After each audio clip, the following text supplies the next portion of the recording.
सास का घूंघट पार्ट 5। अब तक हमने देखा कि पंचायत के फैसले के अनुसार घर की सारी औरतें खंडहर में रह रही है। अब देविका के सामने सबसे बड़ी चुनौती ये है कि घर की औरतों को आत्मनिर्भर कैसे बनाया जाए। देविका ये सब सोच ही रही थी कि तभी उसकी नज़र मिट्टी के बर्तनों पर गई। अरे, ये इतने सुंदर सुंदर मिट्टी के बर्तन किसने बनाए हैं? ये बर्तन तो माँ जी और चाची जी ने बनाए हैं।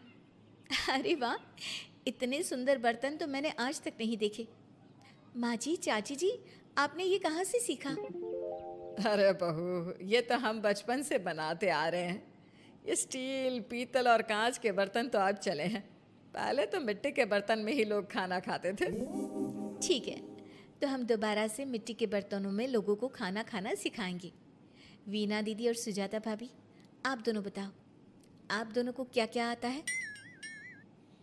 मुझे तो खाना अच्छा बनाना आता है। बस खाना बनाने के अलावा मैंने कभी कुछ किया ही नहीं। और वीना दीदी, आप बताओ, आपको क्या क्या आता है? पता नहीं, मैंने बचपन से यही सुना है कि लड़कियों को ये नहीं करना चाहिए, लड़कियों को वो नहीं करना चाहिए, इसलिए मैंने कभी कुछ किया ही नहीं। देविका, वीना को सिलाई, कढ़ाई और बुनाई बहुत अच्छी आती है। हाँ, आती तो है, लेकिन बहुत अच्छी नहीं। बहुत अच्छी भी आ जाएगी। अब देविका और बाकी सभी औरतें गांव में सबके घर जाती हैं और गांव की सभी औरतों से मिलकर कहती हैं, भाभी जी, अगर आपको अपने या अपने घर वालों के लिए कपड़े सिलवाने हो तो आप मुझसे ही सिलवाना। बहन जी, मिट्टी का चूल्हा, बर्तन या मटका बनवाना हो तो मुझसे ही बनवाना। मैं और विमला दीदी आपके घर के सारे बर्तन बना देंगे। भाभी, आप कभी किसी काम में व्यस्त हो और खाना ना बना पाओ ना, तो आप मुझे बता देना, मैं आपके घर के लिए खाना बना दूंगी। वो क्या है ना, आप तो सारा दिन खेतों में काम करती हो और कभी कभी खाना भी नहीं बना पाती होंगी, इसलिए। इस तरह घर की औरतें जी जान से अपने अपने कामों में लग जाती है।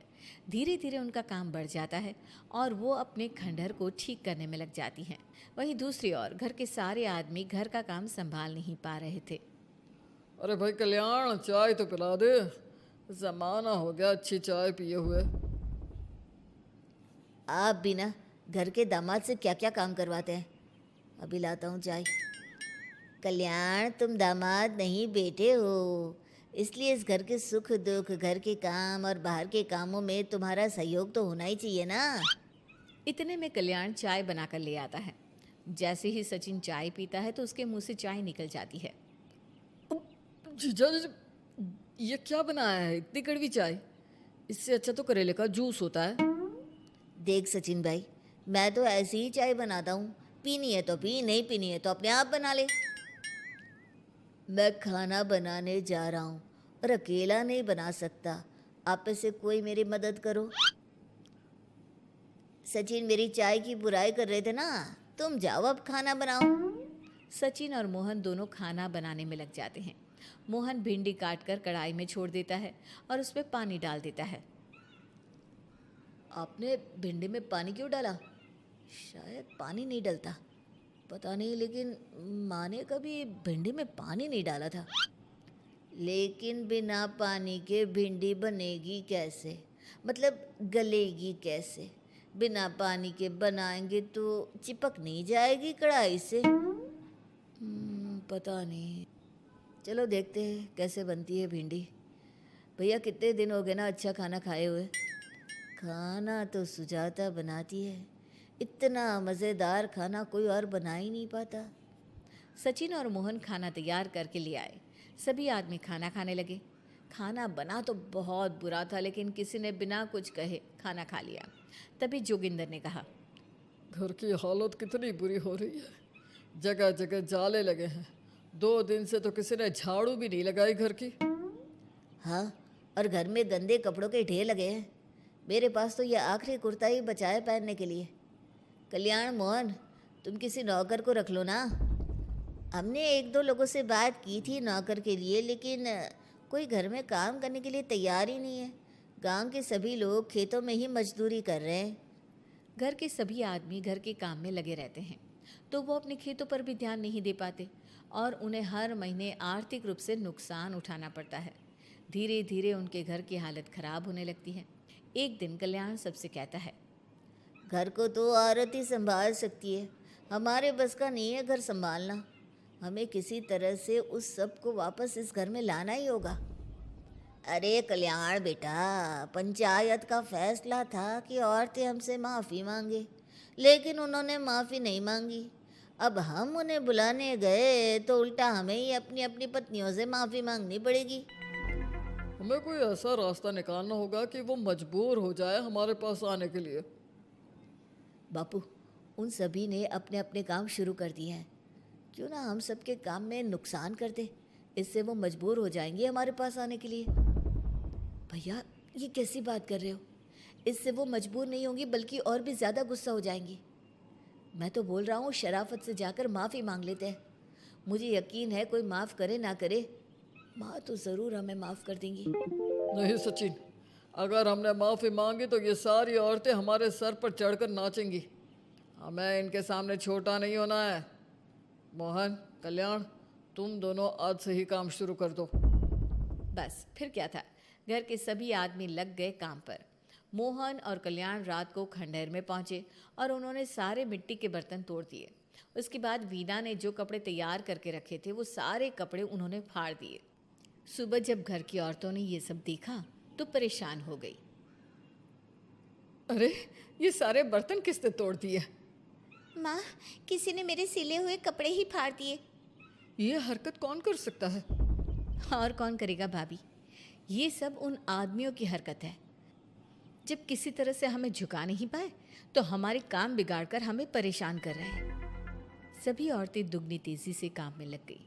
उन्होंने दिन रात मेहनत की और उस खंडहर को महल की तरह बना दिया। उनके काम की तारीफ सुनकर दूर दूर के गांव से लोग आने लगे और उनसे अपना काम करवाने लगे। एक दिन सभी औरतें बैठकर खाना खा रही थी, तभी विमला ने देविका से कहा, देविका, हम कभी सोच भी नहीं सकते थे कि हम अपनी मेहनत से अपने लिए इतना बड़ा और इतना अच्छा घर बना लेंगे। देविका बहू, आज हमें इस बात का एहसास हो रहा है कि हम तो सिर्फ सांस ले रहे थे, जीना तो हमें तुमने सिखाया है। मुझे तो अब भी यकीन नहीं हो रहा कि मेरे पति की पहचान के अलावा भी मेरी कोई पहचान है। गांव के सब लोग मुझे सिर्फ मोहन की पत्नी के रूप में जानते थे, लेकिन अब सारा गांव मुझे जानता है। देविका, मैं कुछ ही दिन में इस गांव में एक अच्छा सा होटल खोलूंगी। और मैं एक बुटीक खोलूंगी। मैं यहाँ गांव की लड़कियों के लिए एक स्कूल खोलना चाहती हूँ, यही मेरा सपना है। सभी औरतें खाना खाकर सो जाती है। रात बहुत ज़्यादा हो गई है, लेकिन देविका को नींद नहीं आ रही थी। तभी उसे किसी के कदमों की आवाज़ सुनाई दी। पहले तो देविका थोड़ी डर गई, लेकिन उसने हिम्मत करके उठकर देखा तो उसके सामने सचिन खड़ा था। सचिन, तुम यहाँ क्या कर रहे हो? कहीं तुम मेरा कोई नुकसान तो करने नहीं आए? मेरे पास तो किताबों के अलावा कुछ नहीं है, फाड़ना चाहो तो फाड़ सकते हो। देविका, मैं तुम्हारा कोई नुकसान करने नहीं आया हूँ, बस तुमसे माफ़ी मांगने आया हूँ। क्या? रात के अंधेरे में चोरों की तरह तुम मुझसे माफ़ी मांगने आए हो? प्लीज़ देविका, माँ और चाची को समझाओ कि वो बापू और चाचा जी से माफ़ी मांग ले और तुम सबको लेकर घर आ जाए। सचिन, तुम भी तो अपने बापू और चाचा को अपने साथ ला सकते थे ना, और माँ और चाची से माफ़ी मंगवा सकते थे ना।